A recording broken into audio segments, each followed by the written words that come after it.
قرآن مجید کا تیسرا پارہ انتہائی اہمیت رکھتا ہے۔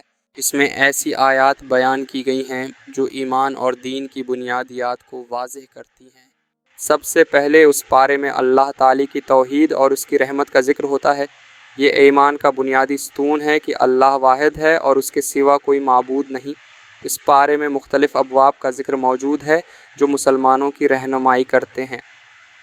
ان ابواب میں خاص طور پر اللہ کی صفت کے ساتھ ساتھ اس کے احکامات اور ان کی پیروی کی ضرورت کا ذکر ہوا ہے۔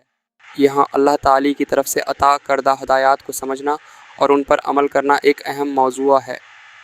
تیسرے پارے میں قوموں کی تاریخ اور ان کی کامیابی یا ناکامی کے اسباب کو بھی واضح کیا گیا ہے۔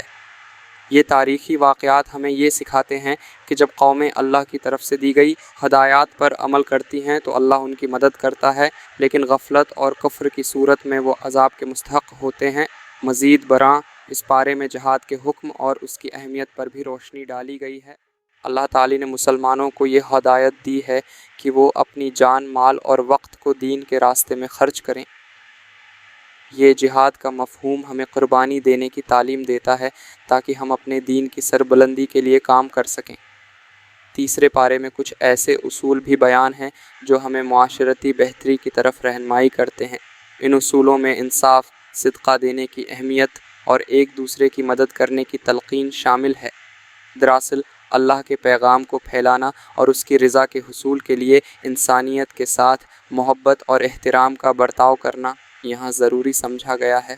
آخر میں اس پارے کا پیغام مسلمانوں کے لیے راستہ دکھاتا ہے کہ وہ اپنے روحانی، معاشرتی اور اخلاقی معاملات میں بہتری لائیں۔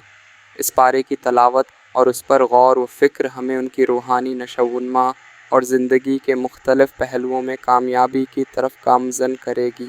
اس لیے قرآن کے اس پارے کا مطالعہ ہماری زندگی میں ایک نئی روشنی کی مانند ہے۔